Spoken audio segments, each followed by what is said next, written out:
So friends, welcome back to my channel movie explanation. आज हम बात करने वाले हैं 2019 में रिलीज़ हुई Malayalam political thriller film Lucifer की। तो फ्रेंड्स, कहानी की शुरुआत होती है केरल की एक प्रभावशाली राजनीतिक नेता की मृत्यु से, जिनका नाम है पीके रामदास उर्फ रावण। उनकी मौत से राज्य में एक राजनीतिक संकट पैदा हो जाता है। रावण की छवि एक ईमानदार और निडर नेता की थी और उनके निधन से पार्टी में एक खालीपन पैदा हो जाता है। उनकी पार्टी NIP यानी कि इंडियन नेशनल पार्टी अब दो धड़ों में बंटने लगती है। एक ओर पार्टी के वरिष्ठ नेता महेश वर्धन है, दूसरी ओर रावण का दामाद बॉबी, जो सत्ता को हर हाल में अपने हाथ में लेना चाहता है। बॉबी एक चालाक, भ्रष्ट और सत्ता के भूखे इंसान के रूप में सामने आता है, जो विदेशी ताकतों के साथ मिलकर पार्टी और राज्य को अपने नियंत्रण में लेना चाहता है। वहीं दूसरी ओर सीन में आता है एक रहस्यमय और शांत स्वभाव वाला व्यक्ति स्टीफन नेदुमपल्ली, जो रावण का करीबी माना जाता है, लेकिन जनता और पार्टी के बहुत से लोगों के लिए एक रहस्यमय ही है। स्टीफन को कुछ लोग शक की निगाह से देखते हैं और उसे रावण के पतन का कारण भी मानते हैं, लेकिन पार्टी का एक बड़ा तबका उसे एक ईमानदार और निष्ठावान व्यक्ति मानता है। रावण की बेटी प्रिया, जो बॉबी की पत्नी है, उसे अपने पति के साजिशों और राजनीतिक महत्वाकांक्षा को देखकर अंदर ही अंदर टूट जाती है। कहानी जैसे जैसे आगे बढ़ती है, हम देखते हैं कि बॉबी कैसे अपने विदेशी सहयोगी के साथ मिलकर NIP को भ्रष्टाचार और नशीले व्यापार का अड्डा बनाना चाहता है। वो मीडिया के जरिए स्टीफन के खिलाफ झूठी अफवाहें फैलाता है, उसे अपराधी साबित करने की कोशिश करता है और पार्टी के नेताओं को खरीदने की कोशिश करता है। इसी बीच कहानी में फ्लैशबैक के जरिए हमें पता चलता है कि स्टीफन कोई साधारण इंसान नहीं है। वो एक समय में दुबई का डॉन रह चुका है, लेकिन उसने अपने पुराने जीवन को तौबा करके भारत लौटने का फैसला किया है। उसका असली नाम क्लैरेंस है, लेकिन रामदास के कहने पर उसने एक नया नाम और एक नया जीवन चुना, स्टीफन नेदुमपल्ली। वो रामदास का विश्वास पात्र था और उसी ने रामदास को पार्टी में आगे बढ़ाया था।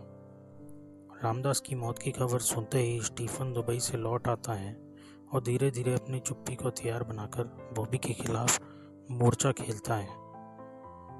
स्टीफन जानता है कि इस लड़ाई में सिर्फ राजनीतिक ही नहीं, बल्कि दिमाग, रणनीति और ताकत का भी इस्तेमाल करना पड़ेगा।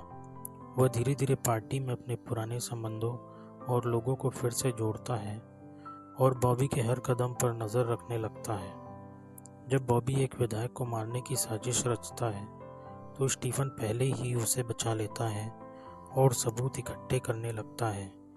इस दौरान एक जर्नलिस्ट मुरली गोपी का किरदार निभाते हैं, जो इस राजनीतिक खेल को बारीकी से समझता है और सच्चाई को उजागर करने की कोशिश करता है।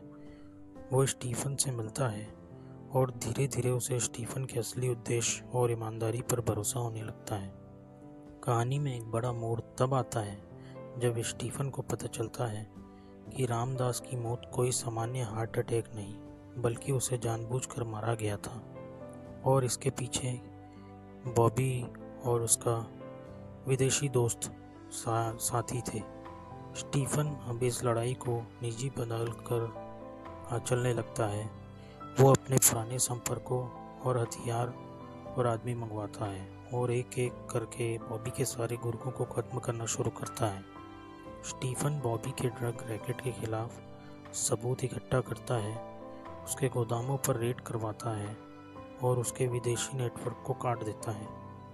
बॉबी खुद को अजीज समझता है, अब जो चारों ओर से घिरने लगता है। दूसरी ओर प्रिया, जो अब स्टीफन की नीयत को समझ चुकी होती है, उसने उसे अपने पति से पूरी तरह अलग हो जाती है और स्टीफन का साथ देने लगती है। अंत में कहानी एक धमाकेदार का क्लाइमेक्स की ओर बढ़ती है, जहां स्टीफन और बॉबी आमने सामने होते हैं। बॉबी जमरीन के साथ मिलकर स्टीफन को मारने की योजना बनाता है, लेकिन स्टीफन पहले ही से उसे मात दे चुका होता है। वो बॉबी को जिंदा पकड़ता है और उसके सारे अपराधों को जनता के सामने लाकर उसे कानून के हवाले कर देता है।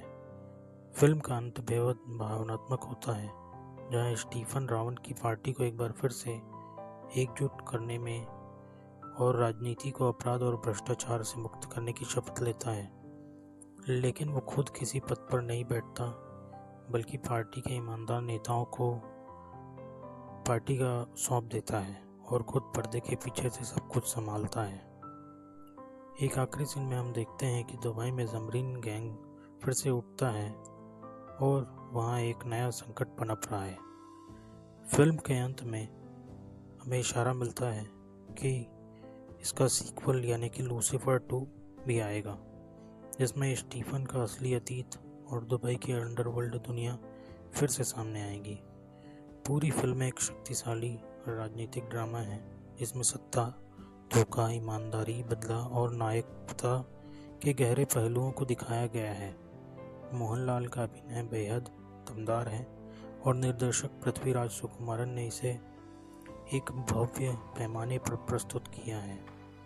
फिल्म का बैकग्राउंड स्कोर, सिनेमाटोग्राफी और डायलॉग्स दर्शकों को एक अलग ही दुनिया में ले जाते हैं। लूसीफर सिर्फ एक फिल्म ही नहीं, बल्कि एक आंदोलन की शुरुआत है।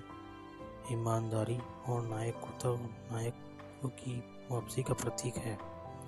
यही वजह है कि यह फिल्म न केवल मलयालम सिनेमा की सबसे बड़ी हिट बनी, बल्कि पूरे भारत में इसकी चर्चा हुई और इसे पैन इंडिया फ्रेंचाइज के रूप में देखा जाने लगा। तो फ्रेंड्स, ये था हमारा लूसीफर का रीकैप। आपको वीडियो कैसा लगा कमेंट करके बताइए, और अगर आपको ये अच्छा लगा तो इस वीडियो को लाइक करिए और चैनल को सब्सक्राइब करिए। मिलते हैं नेक्स्ट वीडियो में, तब तक के लिए बाय।